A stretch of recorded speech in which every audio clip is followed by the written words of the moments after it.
ไตเล็บไตปี2018เมิ่มใครทอมก็ปิดกว่าและไอ้นางนามัก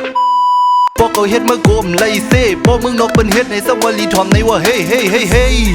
และเป็นมีมาเสียมือเลยเย้าเมื่อกลุ่มนอนเสียลืมตื่นลูกลางให้มันนั่งโตนกเก้าเปิ้นบอกว่าเพียวฮอตที่เลยเย้าเมื่อตึกขึ้นอยู่ที่เก่าลองเมื่อปืนเข้าหาโตเย้า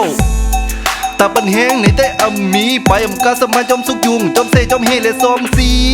เมื่อทางว่าเมื่อเป็นเล็กจีไต้มันกันขึ้นในตัวรูปบนโคอยู่ในไอคีในไปห้องความจะปล่อยตึกให้นะก็กว่าแลไอขึ้นเนื้อลอยไต้แรงกว่าเฮ็ดซึกเนื้อเวงหลงเปิ้นสู่ทางปางตึกมังหกันจักกันว่าเฮ้ยตื่นแลไอสู่เป้มาคือวนลูปอไต้นังกันโมฮักแป้งกันซ้ำแต่เฮอเพิ่มมาฮักมาแค้นต่อปันอันบนมาไว้เสร็จแล้วเฮอปล่อยมันนอนฝันยามเดี๋ยวในเฮาถูกไล่โลมอฮักแป้งกันเกิดเป็นคนสัตว์จึงก็สั่งไปมาเกียนตุกฆ่าเข้ามาเฮ็ดกันเมืองไทยก็สัญญาห้องว่าไอ้พม่าว่าฟักก็เป็นไต้โหห้าเคยก็ได้มีพิงทุ่งมีหอคามีกองมองและมีเสาฟ้าไออยู่เมืองไทยก็แงบเป็นเต็กเต็งซัพพอร์ตฐานเอาเนื้อริบแรงก็ได้ขึ้นกว่าภาคเหนือเข่งอำจังตอบมันเล่มจางเถงมันเอาไว้นะเพิ่มว่าดีเป็นปูเกปูก้าหาปูเหง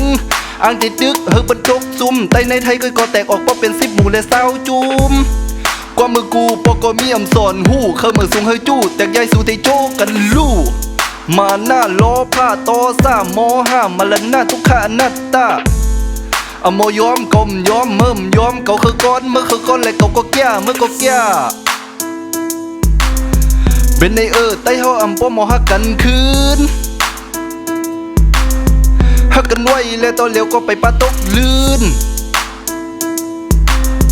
ยอมกันพองน้อมกันพองในทางแต่ก้อนคืนพร้อมกันแล่โฮมกันแล่ไต้เฮาเฮกึกปืน